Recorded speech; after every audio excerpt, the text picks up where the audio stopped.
সুপ্রিয় দর্শক শ্রোতা, আপনাদেরকে আবারও স্বাগত জানাচ্ছি জোকস তামাশা এন্টারটেনমেন্ট চ্যানেলে।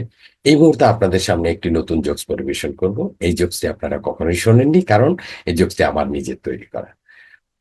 একজন গাইনোকোলজিস্ট রোগী পাচ্ছেন না, চারদিকে গাইনোকোলজিস্টদের রোগীর চেম্বারে রোগীর ভিড়, কিন্তু তিনি কোনো রোগী পাচ্ছেন না। অথচ পড়াশোনা করার সময়, এমবিবিএস ডিগ্রি করার সময় উনি খুব ভালো ডাক্তার ছিলেন। এরপরে এফসিপিএস আরো বড় বড় যা ডিগ্রি করেছেন, অপারেশন করেছেন, সবকিছুতেই তার খুব ভালো সাফল্য। কিন্তু অবাক হয়ে যাচ্ছেন যে উনার চেম্বারে কেন রোগী আসে না। এটা নিয়ে গবেষণা করা শুরু হলো। একটি গবেষণা প্রতিষ্ঠান জরিপ করলেন রোগীদের ভিতর থেকে।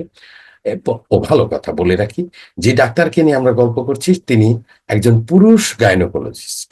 গবেষণার ফলাফলে যা বের হলো, তাতে রোগীরা তাদের অভিব্যক্তি প্রকাশ করলো, আমরা যে তার কাছে গাইনোকোলজির সমস্যা নিয়ে যাব, তার নিজেরই তো এই বিষয়ে কোনো অভিজ্ঞতা নাই।